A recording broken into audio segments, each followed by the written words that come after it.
Class வகுப்பறை ஒட்டிய செடி கொடிகள்லாம் நிறையா வளர்ந்துருக்கனால அங்கே விஷத்தண்டுகள் நிறையா இருக்க வாய்ப்பு இருக்குது. அது எங்களை தாக்குவதற்கும் வாய்ப்பு இருக்கிறனால தலைமை ஆசிரியர்கிட்ட சொல்லி அதை நீக்க வேண்டும் என்று கேட்டுக்கிறேன். இதுக்கு உங்களோட தீர்வுகள் என்னன்னு சொல்லுங்கள். தலைமை ஆசிரியர்கிட்ட சொல்லி ஒரு சில வந்து இந்த செடிகளெல்லாம் வெட்டி விட சொல்லுங்க சார். அந்த செடியில் மருத்துவ குணங்களும் இருக்கும் சார். பாதி அந்த மருத்துவ குணத்தை மட்டும் நம்ம தனியாக எடுத்துக்கிட்டு அந்த விஷத்தன்மையெல்லாம் போக்கிடலாம் சார். வெட்டி தூக்கி சொல்லுப்பா. வெட்டி தூங்கி அங்கே நம்ம விளையாடக்கூடாது. அங்கே இருந்தால் பூச்சி கீச்சி கடிச்சிடும். அங்கே பாம்பு இருக்க. தம்பி எழுதிட்டு இருக்கியா? எல்லா பாயிண்ட்டும் எழுதிட்டு இருக்கியா? தீர்வு 2 எழுதிட்டியா? 2, 3 எழுதிட்டியா? திருப்பி வரமாட்டான். போதுண்டா தம்பி, நீ எழுத வேண்டாம்டா. தீர்வு 2 என்னப்பா? அதில் நிறைய நல்ல தன்மைகளும் இருக்கும் சார். அந்த தண்டுலனா அந்த நல்ல தன்மைகள்லாம் எடுத்துட்டு கெட்ட தன்மைகள்லாம் விளக்கிடலாம் சார். தீமை உள்ள செடிகளை விளக்கிடலாம். அடுத்தது நன்மையை மட்டும் நம்ம எடுத்துக்கலாம் சார். அதெல்லாம் வெட்டி தூக்கி எறிஞ்சிட்டு சுத்தமாக வச்சுக்கணும் சார். எல்லாத்தையும் வெட்டிடணும். நீனு சார் அங்கே நம்ம விளையாடணும்ல இருக்கணும் சார். பூச்சி கடிச்சிடும் சார். விளையாடக்கூடாது. நீங்க நம்ம அந்த இடத்துக்கு போகக்கூடாது. அந்த இடத்துக்கு போகிறத நிப்பாட்டிடணும். நீங்க அங்கே மரத்துக்கு அடியில் நிழல் இருக்கும். அது வந்து நம்மளுக்கு உதவி பண்ணுற மாதிரி யூஸ் பண்ணிக்கலாம். அதோட அங்கே வந்து அந்த மரம் இல்லைன்னா நம்மளுக்கு ஆக்சிஜன் கிடைக்காது அதிகமாக. சார் அங்கே பாம்பு இருக்கும் சார். அது போனால் பாம்பு கிடைச்சி செத்துருவோம் சார். அவங்கள சார் சிரிக்கிறான். சார் பூச்சி வீட்டில் சார் அங்கே போய் நம்ம வேணுமே போனோம்னா அதெல்லாம் எறும்புல இருந்துச்சுன்னா கடிச்சிருக்கு சார். பூச்சி இருக்கும். லோகேஷ் சார் அதனால என்ன செய்யணும்? சுத்தப்படுத்தணும். லோகேஷ் சார் அந்த இடத்துல ஃபஸ்ட்டு வந்து சுத்தமாக வச்சுக்கிட்டோன்னா அந்த செடியெலாம் வளராது.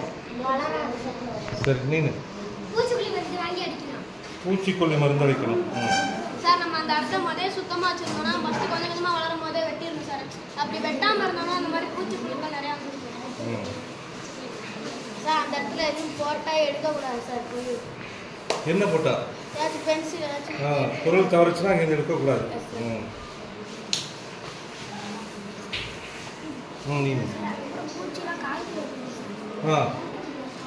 அதனால என்ன செய்யலாம்? சுத்தமா. தம்பிங்களா, இப்போ இவங்கெல்லாம் நிறைய ஐடியா சொல்லியிருக்காங்க. இப்போ என்னன்னா அந்த இடத்துல தீமை உள்ள செடிகளை அகற்றணும்னு சொல்லியிருக்காங்க. அது எத்தனை பேர் ஒத்துக்கிறீங்க? தீமை உள்ள செடிகளை அகற்றணும். 1, 2, 3, 4, 5, 6, 7, 8, 9, 10, 11, 12, 14. அது இன்னொருத்த என்ன சொல்றான்னா எல்லா செடியுமே ரிமூவ் பண்ணிடலாங்கிறான். இங்க இருக்க எல்லா செடியுமே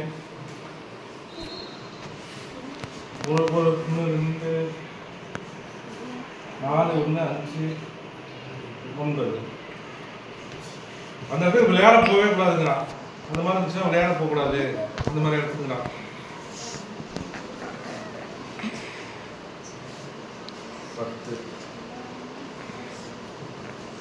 நிழல் தரும் மரம் வேணும், ஆக்சிஜன் தரணும். அதனால அதெல்லாம் ரிமூவ் பண்ணக்கூடாது.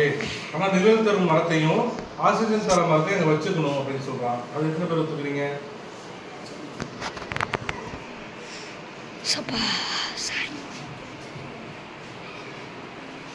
4 பேர். விஷப்பூச்சியெல்லாம் இருக்கும். அதனால பக்கம் போகவே கூடாது. நம்ம போகாமே இருந்துக்கலாம், சுத்தம் பண்றதுக்குங்கிறான். சரி, யாரும் ஒத்துக்கல. பூச்சிக்கொல்லி மருந்து அடிக்கலாங்கிறான். பூச்சிக்கொல்லி மருந்து அடிக்க ஒத்துக்குவீங்களா? வேண்டாம். சரி, இப்போ இத்தனை பேர் ஐடியா சொன்னீங்களே. தீமை சொல்ல உள்ள செடிகளை ரிமூவ் செஞ்சிடலாம் 14 பேர். எல்லா செடியும் வெட்டிடலாம் அப்படிங்கிறது 9 பேர். அந்த இடத்துக்கு போய் விளையாடவே கூடாதுங்கிறது 10 பேர் சொல்லியிருக்கான். அடுத்தது நிரந்தரம் மரம் வேண்டும், ஆக்சிஜன் அதெல்லாம் தரும் இருக்கிறதுக்கு 15 பேர் சொல்லியிருக்கான். பூச்சி மருந்து அடிக்க வேண்டும்ன்றதுக்கு ஒருத்தர் கூட வேணாம், பூச்சி மருந்து அடிச்சா செடியை கொல்ல வேணாம் தான். ஓகேவா? அடுத்தது அந்த பக்கமே போகாம இருந்துக்கலான்றதுக்கு யாரும் ஒத்துக்கல, போய் தான் ஆகணுங்கிறாங்க. சரியா? அப்ப இதுலயே சிறந்த ஐடியாவா அந்த நிறைய செடி இருக்குல்ல, அதுல வந்து சொல்லுப்பா. என்னது சொல்லுங்க.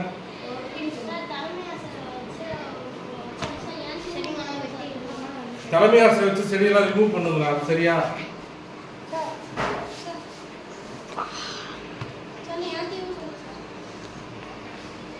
அந்த 12 பேர் அதுக்கு ரைட்டா? சரி, இதுல சிறந்த ஐடியாவா எல்லாருமே சேர்ந்து என்ன பண்ணிருக்கீங்கன்னா, நிழல் தரும் செடிகளை வச்சுட்டு, நான் சொல்றேன், நிழல் தரும் ஐடியா, நிழல் தரும் மரங்களை வச்சுட்டு ஆக்சிஜன் தரும் மரங்களை அதிகப்படுத்தி நம்ம பாதுகாக்கலாம்னு சொல்லிருக்கோம். இந்த சுத்தப்படுத்தும் பொழுது அதுகளை மட்டும் வச்சுட்டு நீங்க எல்லாம் பாதுகாக்கிறது எல்லாரும் வச்சுருக்கீங்க. ஓகேவா? இதுதான் சிறந்த ஐடியாவா என்ன செலக்ட் பண்ணோம்.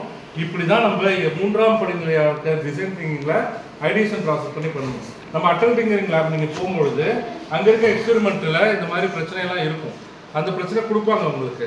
அப்ப அந்த பிரச்சனைக்கு இப்படி எல்லாம் நீங்க எல்லாத்தையும் உங்க பிரச்சனையை சொல்லி எல்லாத்தையும் ஐடியா வாங்கி அதுல இருந்து பெஸ்ட் ஐடியா எதுவோ அதை செலக்ட் பண்ணி அதை வச்சுதான் நீங்க எக்ஸ்பெரிமெண்ட் பண்ணணும். ஓகேவா?